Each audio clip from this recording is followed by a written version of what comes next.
Good evening mga kabasyang. Nagbanyos ko sa akong bana.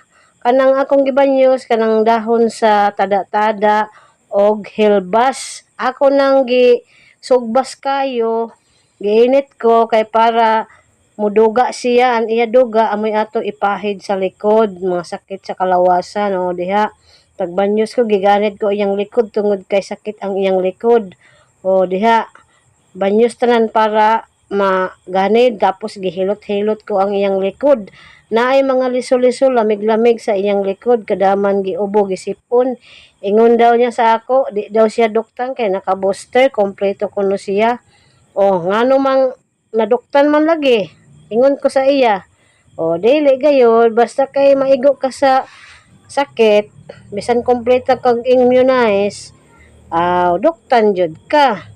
So ako na siya gilot-hilot kay aron maayo. Ako lang ang tighilot sa iya basta naay iyang bation, sakit iyang kalawasan, ako ray tighilot.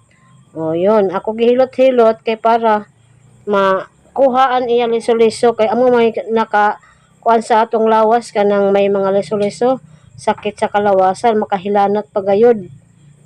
So, yaon na, balik-balik yun. Pero hawi pod maghilot ba? Kay kaning akong tuo nga kamot sakit. Kay nagbungay ko kanina ba, nagkahapon ko bumungay. So kaya ato man lagi ba na palanggaon nato para maayo, no, bisag kapoy.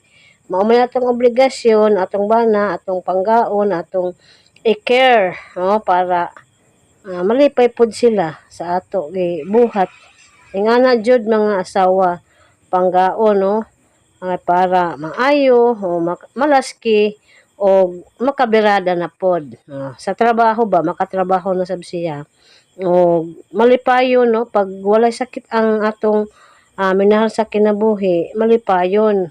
Pero kung naay sakit, no, nagmasakit, di malipayon. O kana atong gayud panggaon, hilot-hiloton para gayud mawa ang sakit sa likod. O ingana ra mga kabasyang kung kinsay sakit sa amo, siya sa pag masakit ako, siya ang tighilot, sakit akong likod. Hilot-hiloton pod ko niya, maayo pod ko. Oh, nindot sab siya mo hilot ba, tudluang gana ko niya kung unsaon paghilot. So, pasalamat pod ko sa akong bana kay mahibalo siya mo hilot. Tudloan pod ko niya. Mahibawhay pod ko gamay tungod sa iyang pagtudlo pod sa ako. Kay kung di ta ka mao, na magbayad gid ka sa manghihilot, na mahal na ra ba ang bayad sa manghihilot, tag pinakaubos 100. So kung wala kay 100, wala kay kwarta, di gid ka makapahilot. So magtuon na lang taghilot para kita lay maghilot-hilot. O tapos na ko maghilot diha. So nalipay siya, no. Walay bayad, kay libre man. So ingana lang mga kabasyang, magtinabangay lang ta, palanggaon na tong bana. So thank you for watching mga kabasyang. God bless.